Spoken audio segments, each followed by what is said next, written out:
Renan, tá. Primeiro passo seria isso.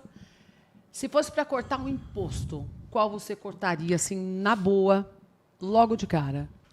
Tem impostos que não precisariam existir. Né? O IPTU é um imposto que não precisaria existir. Você é um imposto acredita? Não, porque o IPTU, no fundo, ele está taxando a propriedade. Então, você, quando tem um apartamento, você tem, na verdade, você paga um aluguel hoje. Mas vai para a prefeitura. Mas a prefeitura que acaba voltando para outras coisas. Mas aí eu pergunto para você, então você é dona do seu apartamento, da sua casa que você mora? Em São Paulo o IPTU é tão alto que se uma pessoa não conseguiu alugar o apartamento, uma casa, de repente ela está devendo para o município toma de você. O IPVA eu acho um absurdo também. Sim, mas o IPVA faz sentido em alguns lugares, tem uma alíquota pequena. Por exemplo, o nosso deputado federal Kim, ele entrou com um projeto para fazer o IPVA cair para 1%. 1%, uma merreca. Excelente. E aí, o que é baseado esse 1%? No peso do carro, como é nos Estados Unidos. Porque o IPVA tem que ser um imposto para fazer com que a rua fique circulável. Logo, se um carro é leve, ele paga menos imposto. Se um carro é pesado, ele paga mais, mas não muito mais, igual a gente está pagando hoje. E aí, mas Renan, de onde você vai tirar esse dinheiro? O Kim Kataguiri, o nosso deputado, ele propõe redução de gastos com publicidade do governo. São bilhões de gastos com publicidade. Tira o gasto de publicidade do governo, você economiza com esse gasto, e do outro lado você entrega a redução do IPVA. E aí todo mundo vai poder, até consumir mais carro. Você poder comprar um carro novo, um carro elétrico, você renova a frota, melhora a qualidade do oxigênio, porque você vai ter uma frota que polui menos. É melhor para todo mundo, certo? É melhor para a indústria automobilística, é melhor para o meio ambiente, é melhor para as contas públicas, é melhor para as pessoas. Por que a gente não faz? Bom, a gente fez, a gente entrou com o projeto. Então, claramente é um imposto que eu reduzia. E, no geral, eu reduziria a alíquota de tudo. Do imposto de renda ao imposto por sobre circulação de mercadoria. Assim, você acha que daí a conta fecharia? Primeiro eu tenho que cortar o gasto. A gente tem sempre aquela discussão. Você vai cortar o gasto primeiro ou vai baixar o imposto primeiro? O Brasil ele está com quase 90% de dívida nos próximos 2 anos. Sim. A dívida está estourando. É muito financiamento. Mas como a gente resolve isso? Eu tenho que cortar o gasto e dividir e diminuir os juros que a gente paga na conta Selic. O juro só diminui se as pessoas que compram títulos brasileiros perceberem assim, o Brasil vai pagar.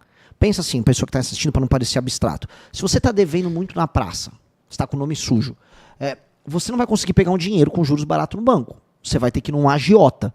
O agiota vai te cobrar uns juros muito caros e vai te bater se você não pagar. O Brasil está hoje no agiota. Então o Brasil, como ele tem fama de gastão e não consegue pagar as próprias contas, ele tem que pagar uma taxa de juros absurda. Então o que nós vamos fazer? Vamos mostrar para todo mundo, eu consigo pagar a conta, eu vou reduzir gasto estúpido e agora eu não vou pagar um juros tão alto. Não pagando os juros tão alto, reduzindo a taxa de juros que nós pagamos, a famosa taxa Selic, o juros vai ficar mais baixo, não só para o Brasil, mas para as pessoas.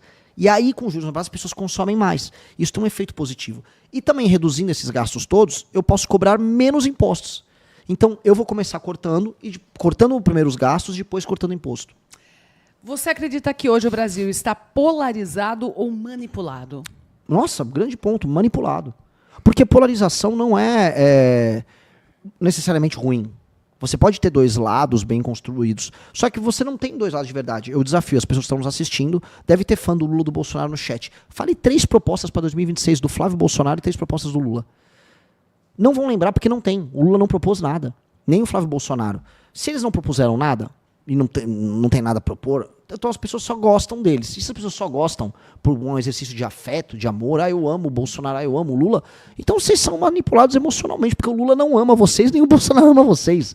Eu acredito também que seja manipulado pela seguinte questão, Renan, as pessoas não conseguem enxergar o Banco Master. Sim. Estourou a bomba agora, mas a bomba não é de agora.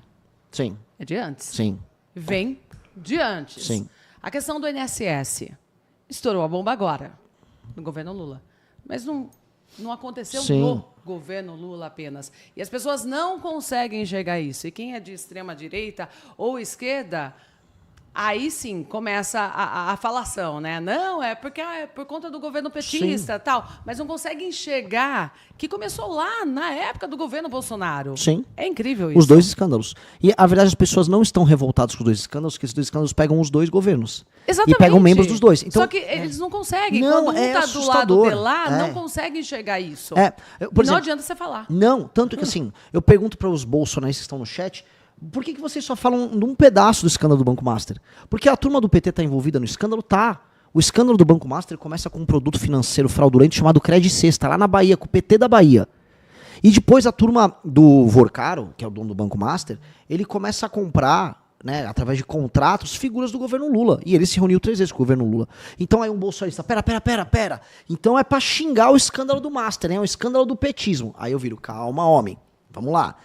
O escândalo cresce e estoura quando o Banco Master faz relações dentro do governo Bolsonaro com o Ciro Nogueira, consegue uma MP que beneficia eles para que eles fizessem ainda mais crédito consignado fraudulento, que foi uma MP que foi emitida em 2022 no governo Bolsonaro.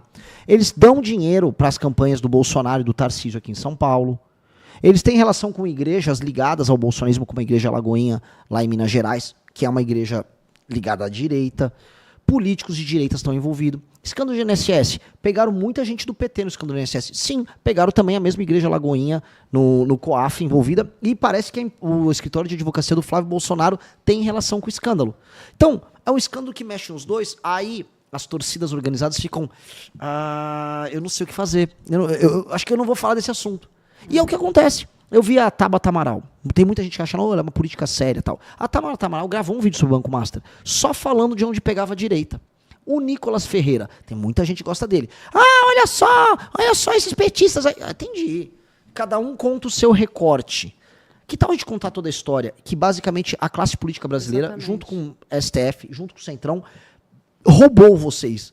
Sabe, vocês todos foram roubados por gente de esquerda e de direita. Quando foi pra roubar com o Banco Master, tinha cara com bandeira do Brasil e cara com bandeira vermelha te roubando. Só que a pessoa não quer, a pessoa quer acreditar que o cara de bandeira verde e amarela, que roubou, no caso do Banco Master, no fundo ele roubou de direita, ele roubou patrioticamente. E o comunista, o cara do PT, não, ele roubou, mas foi pra transformar o Brasil em Cuba. Aí não dá. No fundo também as pessoas esperam que, tipo, vai acabar, hein?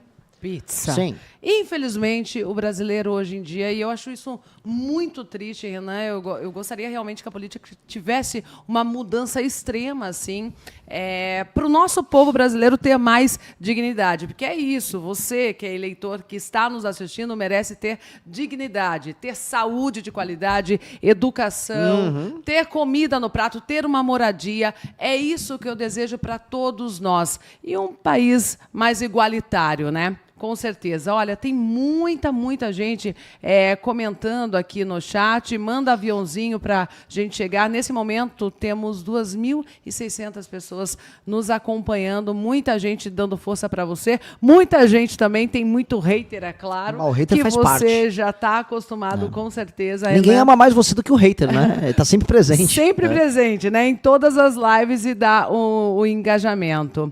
Bom, Renan... A gente falou sobre política, falou da sua coragem de enfrentar tubarões na política.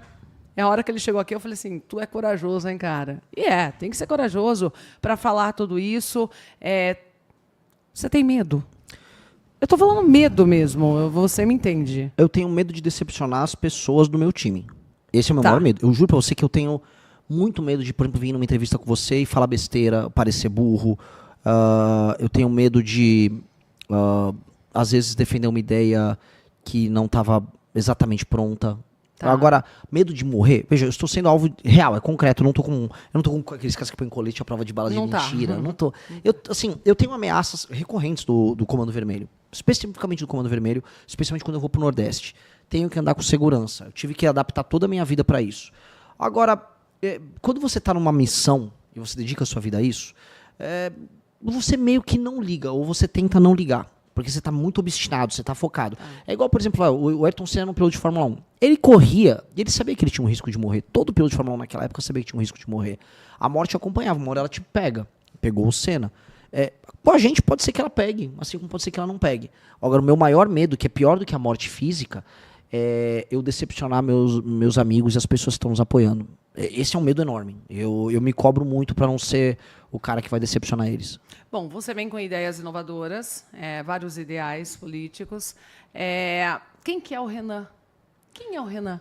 O Renan é um cara essencialmente de classe média. Eu vim de um bairro operário ali de São Paulo, a Moca, um bairro dos italianos lá. Bairro muito bom. Filho de um advogado, filho de uma psicóloga. Cara que gosta de rock, que gosta de tocar guitarra bastante, gosta de escrever. É músico? Músico, compositor, guitarrista, gaitista, vocalista. Adoro compor. Acho que a coisa que eu mais gosto de fazer é compor. E pra mim o maior prazer que existe na vida são dois, na verdade. Um é fazer um churrasco bem feito. Eu sou um grande churrasqueiro. E tocar uma música minha para outras pessoas, ou seja, fazer um show. Quando eu faço um show... É pop rock. É rock and roll. Tudo som próprio. Inclusive, a gente ganhou uma competição agora para participar do Lollapalooza. Ficamos em primeiro na competição. Sério? Sério. Só que aí agora os organizadores... A gente vai ver Renan no Lollapalooza? Tem que... Sim, se a vontade popular for respeitada, eu vou tocar no Lollapalooza. E eu acho que vou ser muito vaiado pelo público lá que não vai gostar de mim por quem eu sou. Ah, tá rolando treta? Talvez você não participe. Tá. Então, porque os organizadores... Então, agora vai ter uma avaliação técnica. Poxa, eu gravei as músicas no único estúdio analógico de pé ainda no Brasil, estúdio Mosh, grande estúdio. Ou seja, eu gravei a música igual eu gravava nos anos 60 e 70, em rolo de fita, toca ao vivo, o nosso som é original, nossas letras são muito boas. Não deveria... E teve a votação popular pra estar lá no Lollapalooza. E ganhei. E aí agora, mas não, eles estão querendo... As pessoas sabem desse dom musical seu? Ah, quem sabe gosta, assim. A gente tem o Spotify da banda chama Limão Rosa. O Spotify tem várias pessoas que ouvem, só som próprio, também não faço nenhuma questão de fazer o som popular, é um som legal, assim, eu recomendo, se você gostar de músicas com letras em português. Eu vou pedir uma coisa pra você, acho que nunca pediram. Ele tá aqui como pré-candidato à presidência, dá pra cantar? Não, cantar eu não vou precisar de um violão. Se me der um violão... Você não tem violão aqui, não, gente? Com violão eu cantaria, porque aí eu vou parecer um bobo cantando. Mas eu vou te falar, as letras que nós temos são muito legais e eu vou te passar as músicas e você avalia. E posta no seu Instagram se você gostar. Eu te deixo desafio. Eu quero, tem gente que fala, mentira, eu também. Mentira que você é músico. Que legal, né? Sim. Eu sou músico, cantor, compositor, sou um grande churrasqueiro, gosto de escrever. Eu fundei uma revista de cultura e política, chama Revista Valete. É a maior revista de cultura e política da direita do Brasil e a segunda maior do Brasil em termos de tiragem nessa área. A gente compete com a Piauí. Então, uma revista que tem um conteúdo bem denso. Tenho editora de livro. E gosto, assim, eu sou apaixonado pelo que eu faço. Eu dedico a maior parte da minha vida ao trabalho e à criação dessas coisas.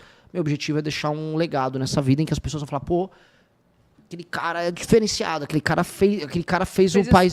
É isso que eu quero. Meus ídolos, o Ayrton Senna é um ídolo, Bob Dylan, um cantor e compositor também, é um ídolo. E se eu mesclar um pouco do que foi o Senna com o Bob Dylan, eu vou ser um grande cara. Pode ser que eu não consiga, porque a vida, a maior probabilidade é que você não consiga os seus sonhos.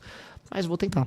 Tá tentando. Pois é. E nunca desistindo. Pois é. Aliás, nessa andança sua, já andou por quantas cidades? Putz, assim, posso falar já na pré-campanha agora, já deu mais de 100 cidades. Isso porque eu comecei agora. Porque todo dia? Todo dia. E rodando de carro. Não é jatinho? Então Jatinho são os meus concorrentes, não, o Flávio Bolsonaro é Jatinho, o Lula é só Jatinho. Até quem não é candidato a presidente, o Nicolas lá, de Minas Gerais, ele andou de Jatinho do Vorcaro. Carro mesmo que você está indo? Carro mesmo. E com vários marmanjos dentro, né, o que faz que o carro fique meio quente, é bem desconfortável. Um pouco perigoso, porque o carro pode ser parado e cercado por adversários, aí, vamos colocar aí, por membros de facções criminosas.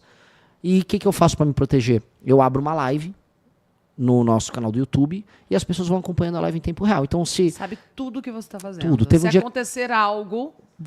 será transmitido. Vai ser transmitido. Né? Então, pelo menos, assim, quem não gosta de mim, se um dia o Comando Vermelho aprontar, saiba que você vai assistir minha morte em tempo real. Né? Nem fale isso. Mas quem gosta... pode ver coisas das mais insólitas. Já aconteceu alguma situação que você viu que você estava em risco? Já. Teve uma cidade no Ceará chamada Santa Quitéria, que o prefeito, ele era ligado ao Comando Vermelho. Ele chamou o Comando Vermelho lá do Rio de Janeiro para ajudar ele a ganhar a eleição, fazendo chantagem com as pessoas. Aí ele foi afastado pelo Ministério Público e elegeu o filho dele ligado ao Comando Vermelho. Eu fui lá na cidade com o nosso time, a gente inquiriu lá a turma, e aí a gente começou a receber mensagens de pessoas ligadas à polícia falando, saia daí agora, porque basicamente os caras do Comando Vermelho estão indo aí. Eu nem cheguei a falar na live isso, que eu falei, ok, é perigoso. Aí a gente quem acompanhava os vídeos dali, a gente só pegou e foi embora da cidade de carro, até deu uma despistada e tal, porque basicamente os caras estavam chamando o Comando Vermelho. E eu ainda não sou presidente, então eu realmente não tenho condição de usar as Forças Armadas para destruir o Comando Vermelho. Nessa briga eu só perco. E fala para mim, como você vem conquistando dinheiro mesmo? Para fazer todo esse rolê em várias cidades, estar em muitos municípios, como que tá? Olha, o partido político banca isso, a gente montou o partido e o partido só tem doações de pessoas. Tá. Então, a gente está levantando... Gostaram das suas ideias? do programa ali, pô, vou põe uma ajudar esse grana. cara. O problema é que até hoje nunca chegou os ricões. Cadê os milionários? Eu até faço um aqui, ó. Você que é bilionário brasileiro, doe pra gente. Mas não doam, tá? Os bilionários brasileiros não gostam de doar. Eu posso fazer uma crítica à elite brasileira aqui? A elite brasileira é muito preguiçosa. A elite brasileira, ela só assim, quer apostar no cavalo vencedor. Só que você nunca vai ter um cavalo vencedor se você não investir nele antes. O cavalo, para ganhar uma corrida, ele teve que ser treinado, o jockey foi alimentado. Então, se você só quer apostar no cavalo no final da aposta, você vai só apostar no Lula. Por isso que o empresariado brasileiro diz que é de direita, mas já apostou no Lula várias vezes. Inclusive, o mercado financeiro brasileiro apostou no Lula em 2022. Tá? Assim, são coisas que a gente não pode esquecer. Então, eu tenho um ressentimento com o empresariado brasileiro, porque a gente luta pelo certo, vai pelo certo. Tô falando dos grandes empresários, bilionários, não sei o quê. E eles nunca... Só que eu vou deixar um recado bem claro para eles aqui. Nós montamos um partido e nós vamos pelo certo e vocês vão ter que lidar com a gente pelos próximos 20, 30 anos. E, assim, não vai dar para ignorar a gente. E as pessoas já estão se afiliando? Como que tá? Demais. Muitas pessoas. O partido todo dia vai ganhando novos afiliados. A gente está ultrapassando no ranking dos partidos mais antigos que o nosso. E as pessoas optam também por doar quando elas se filiam. Elas têm a opção de vou me filiar e doar um valor por mês. E isso está ajudando a bancar a viagem. Não bancar a viagem de jatinho. Não bancar uma superestrutura. É uma estrutura pobre. Para você vir aqui e falar. Isso, então... Colocar as suas ideias para fora. Estou conseguindo. Então, e estou crescendo na pesquisa com muito menos dinheiro do que os meus concorrentes. Então, eles estão me colocando no jogo. Então, eu sou grato, na verdade, pro dono da loja de material de construção que doa R$100 por mês, para um estudante que doa R$50 por mês. Eu sou grato a esses caras. Esses caras estão botando a gente no jogo. Agora, o grande empresário brasileiro é mesquinho. Ele não tem visão de mundo e ele vai ser sempre refém da esquerda porque ele nunca investe no que é certo, porque ele quer o retorno imediato. E sabe o que é mais maluco? O empresário brasileiro às vezes toma decisões de investimento para a empresa dele pensando 5, 10 anos na frente, ou que seja 2, 3 anos na frente. Na política, porém, ele vai assim, o que vai ganhar amanhã? E ele está errado, ele tem que investir no que é certo. Só que não investem. Então, uma dica, o grande empresário bilionário brasileiro, ele quer só se amarrar e dar o dinheiro pro político ladrão porque ele quer favor. Foi o escândalo do Banco Master. Eu vou acabar com isso. É bom ele se ligar porque esse troca de favores que tem aí vai acabar no governo nosso.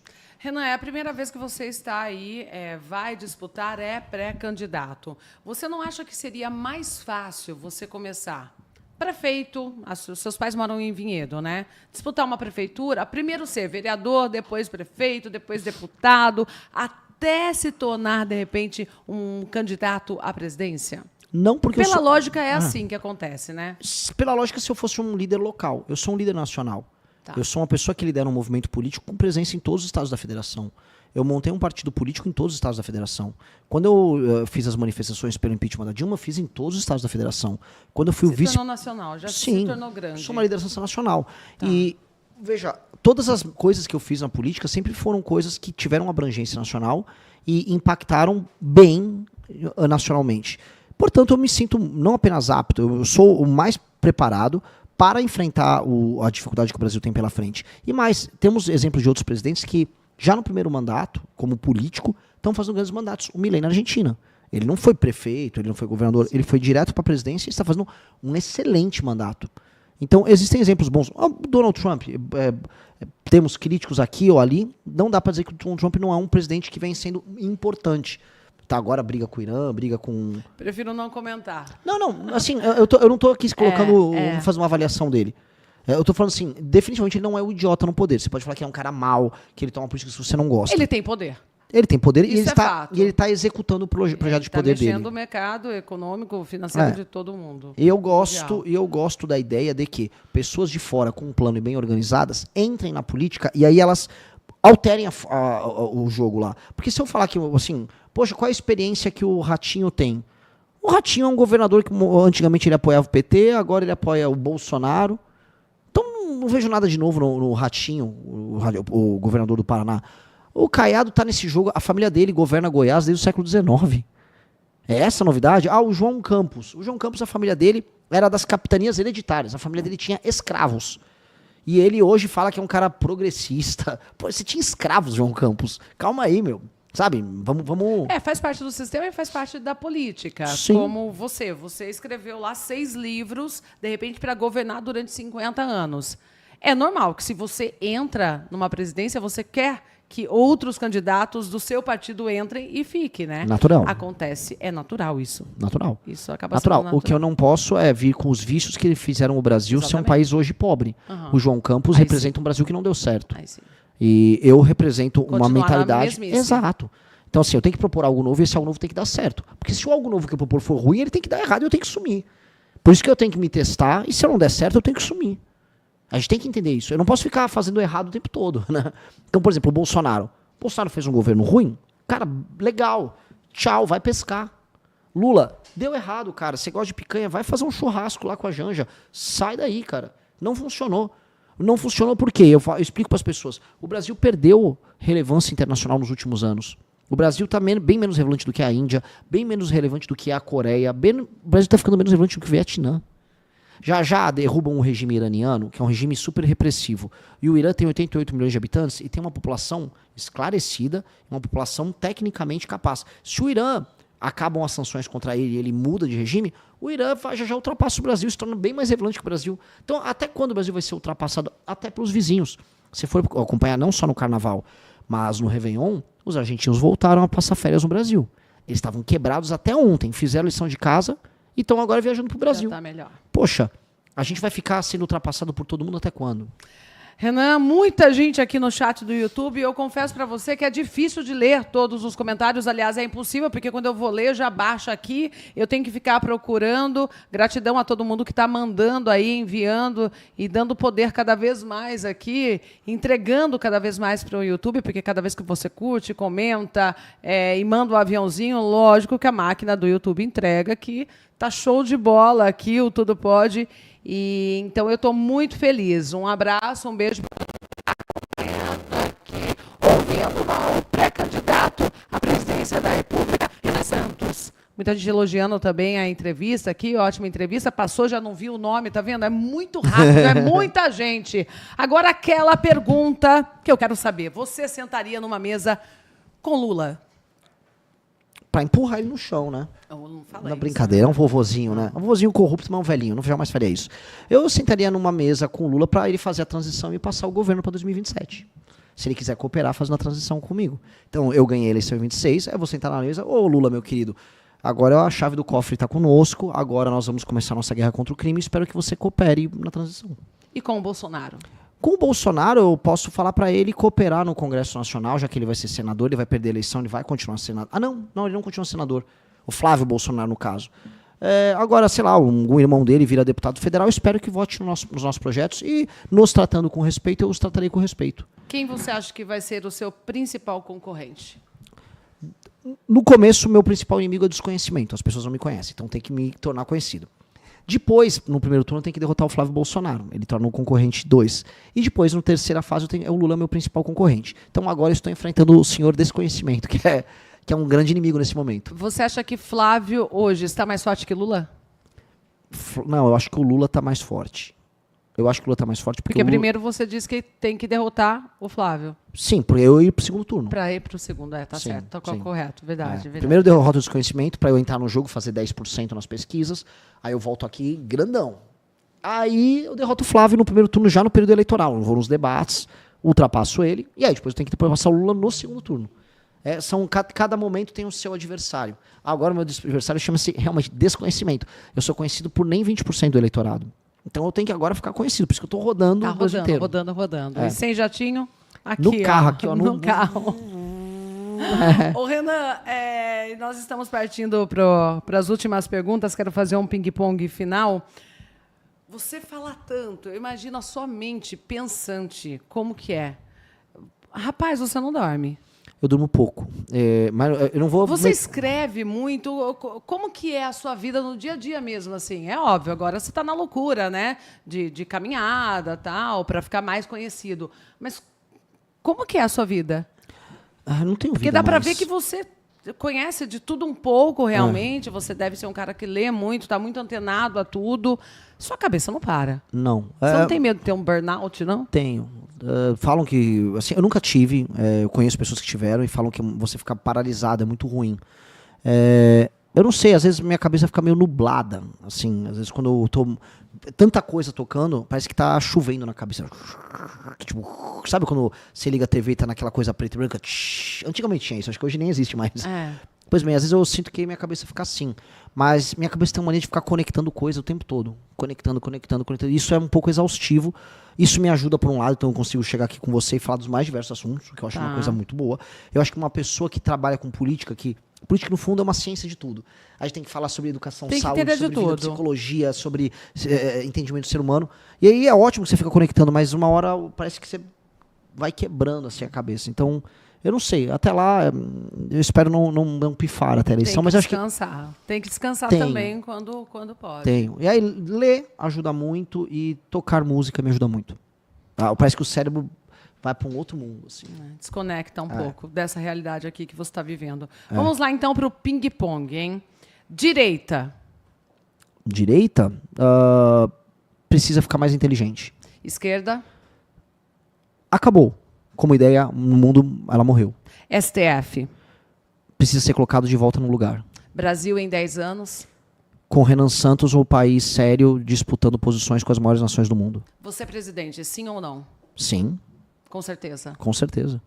O maior da história do Brasil. Então, aproveite esse momento, últimos instantes aqui, estamos ao vivo aqui, ó, só no YouTube, 3.200 pessoas, para falar, então, com quem te ouve, gosta de você e segue os seus ideais. Você foi levado a crer desde que você nasceu que o seu país não vai dar certo, que talvez a grande sorte que você vai ter é viver de aluguel na casa de alguém, que você vai ter que se contentar em andar com um carro velho, com um celular velho, e que você vai ver as notícias sobre os outros países, né, com países indo para o espaço, guerras envolvendo países sérios, produtos que foram desenvolvidos em países sérios, novas tecnologias, e você é só um espectador, talvez torcendo para o Brasil na Copa do Mundo, ou para um famoso que você gosta. A vida não precisa ser assim. Sua vida não precisa ser um barraco numa favela. Sua vida não precisa ser um subemprego. Sua vida não precisa ser sonhar para comprar um celular parcelado. Sua vida pode ser muito maior. O futuro é glorioso. Só que o futuro depende da sua ambição. Se sua ambição for construir um Brasil melhor, que vai refletir na vida da sua família e na tua vida, tenha essa vontade e escolha um caminho certo, não um caminho do menos pior. O caminho do menos pior já existe muita gente por aí. Não vota no fulano, não vota no cicrano. Eu estou falando só, dá pra ser muito diferente, mas muito melhor. Só que você vai ter que dar o primeiro passo. Eu dei o meu primeiro passo, eu montei um partido político, estou me colocando aqui, e os melhores jovens do Brasil estão comigo. A minha pergunta pra você é, quando você vai dar o seu primeiro passo? Se você der, saiba que tem outros que já estão conosco e juntos a gente vai construir o Brasil que você sonha. E um Brasil muito melhor e muito mais poderoso que você jamais viu. Renan, parabéns. Muito boa entrevista. Colocou aqui o seu ponto de vista em cada setor aí estrutural do nosso Brasil. Muita coisa tem que mudar. Sucesso. Otimismo. Sim, futuro é glorioso, eu sou otimista. Descanse. Sim. Também, Sim. porque é preciso. Sim, porque preciso. o corpo, muitas vezes, e a mente não aguenta. E boa sorte. Vou precisar. Muito obrigado. Excelente. Vou ouvir todas as suas dicas. Seja sempre muito bem-vindo aqui. Para você que acompanhou aí, um super beijo. Olha, gente, tem tanta gente que se eu der meu @, aqui pro Instagram, vai bombar no Instagram. Sigam ela, viu, sigam Ana? ela. Sigam ela e eu vou mandar... _ Jacom, Marielle Sigam Jacom. ela. Eu vou falar pro Poxa nosso vida. público aqui. Sigam ela e eu vou mandar pra ela o link da nossa música. Espero que ela faça uma avaliação. Se não gostar... Posso falar? A hora que eu falei, canta... A galera aqui, ó, pirou. Canta, canta, canta. Agora eu já perdi Não, aqui. é que tem uma música que tem um Vamos refrão em falsete. É só tipo assim, ó. Um refrão. Não, vou pegar um refrão, que é o refrão que tá concorrendo lá. Pô, é um Mariana, não se arrependa, não. Então tem uma Mariana assistindo aí. Dica pra você, não se arrependa, abandone o Lula, abandone o Bolsonaro e junta-se à missão. Pois é. Misturei os dois assuntos. Cantou, um pouquinho mais cantou. Gente, muito boa noite pra você. Um super beijo, gratidão a todo mundo que acompanhou. Aliás, ó,